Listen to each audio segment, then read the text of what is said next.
Grupo sa Dawla Islamiyya nga gingong responsable sa pagpamomba sa Coronadal City ug Tacurong City nakaengkwentro sa kasundaluhan didto sa Mlang, Cotabato. Atong saro ng detalye sa live report ni Abby Caballero. Abby. Sara, usa ang patay ug usa ang sikop. Human nakaengkwentro sa kasundaluhan ug kapulisan ang grupo sa Dawla Islamiyya Maguindanao Group sa Mlang, Cotabato.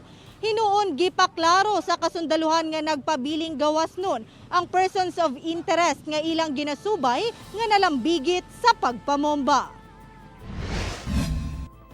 Patay ang usa ka giingong miyembro sa Dawla Islamiyya Maguindanao Group ug sikop. Ang laing usa atol sa engkwentro tali kasundaluhan sa Purok 7, Barangay Dungoan, Mlang, Cotabato Province kagahapon sa buntag. Nailhan ang napatay nga si Monir Lintukan ug ang nasikop nga si Randy Saro alias Bobong. Matud sa kasundaluhan, nagpahigayon sila ug ang kapulisan sa Rehiyon 12 ug Focused Military Operations ug Joint Law Enforcement Operations. Dihang nakaengkwentro ang maong grupo nga gipanguluhan ni Almoben Kamed Sebod alias Pulok kinsa nalambigit sa mga extortion activities uban ni Omal Kamsa nga miyembro sa BIFF Karyalan Faction.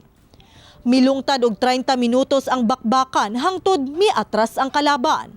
Sumala sa kasundaluhan, ilang gisilbi ang warrant of arrest ngadto sa siyam ka miyembro sa grupo. Duha kanila dunay kasong murder ug 7 ang dunay kasong arson apan misukol kuno ang mga miyembro. Papapasok na yung ating operating troops, yun nga po, inunahan po silang paputok. So nagkapalitan po ng putok at ang naaresto po, yun si Randy Saro at nag-neutralize po si Monir Lintukan. At ang iba po ay nakatakas po. Dugang sa militar ang maong grupo ang ginatudlong responsable sa pagsunog sa usa ka bus unit sa Mlang, Cotabato ni adtong June 3 sa milabayng tuig. Sila sabkaron ang ginatudlong responsable sa pagpamomba sa Coronadal City ug Tacurong City.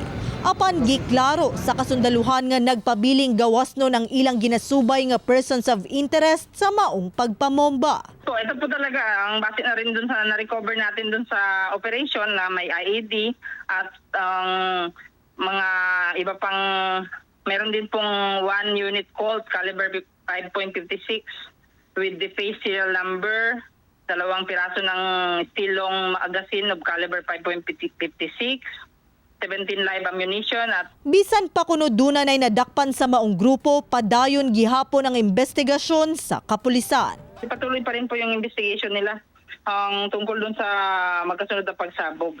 Ito po ay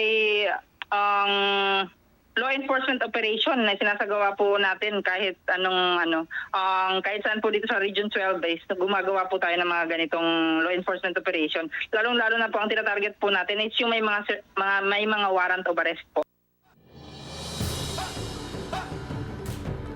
Sara, padayong ginapangita sa kapulisan ug militar ang kaubanan nga nakaikya sa nadakpan nga miyembro sa Dawla Islamiyya Maguindanao Group. Padayon sab ang hugot nga seguridad sa mga terminal ug checkpoint aron dili na mausab ang panghitabo. Sara? Alright, daghang salamat, Abby Caballero.